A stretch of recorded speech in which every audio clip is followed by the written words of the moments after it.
আবারও রক্তাক্ত গাজা উপত্যকা। যুদ্ধবিরতি ভেঙে সেখানে আক্রমণ চালিয়েছে ইসরায়েল। এই হামলায় নিহত হয়েছে 400-র বেশি মানুষ। হত্যা করা হয়েছে ডিফ্যাক্টো প্রধানমন্ত্রী সহ আরও 4 নেতাকে। এদিকে এই হত্যার ঘটনাকে কেবলমাত্র শুরু বলে ইঙ্গিত দিয়েছেন ইসরায়েলের প্রধানমন্ত্রী নেতানিয়াহু।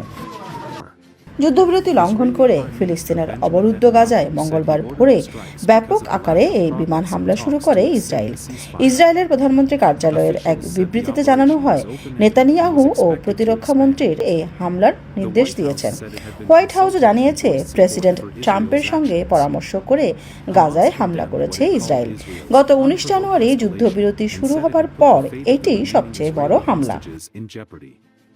হামলার পর সামনে আসতে থাকা একের পর এক ছবিতে দেখা যায় নিহতদের বেশিরভাগই নারী ও শিশু।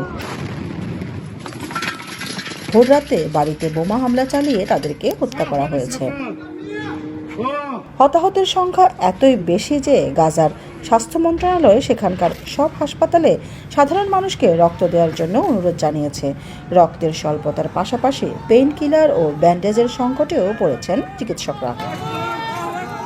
এদিকে গাজায় ইসরায়েলের গণহত্যা পুনরায় শুরু করাকে কেবল শুরু মাত্র বলে সতর্ক করে দিয়েছেন ইসরায়েলি প্রধানমন্ত্রী নেতানিয়াহু। তিনি বলেছেন, ভবিষ্যতে আলোচনা হবে তীব্র আক্রমণের মধ্যে। ইসরায়েলের সরকারি সম্প্রচার মাধ্যমে এক ভাষণে তিনি দাবি করেন, যুদ্ধবিরতির মেয়াদ বাড়ানোর পরও জিম্মিদের ফেরত না পাওয়ায় সেখানে আবারও হামলা শুরু করেছে তার বাহিনী।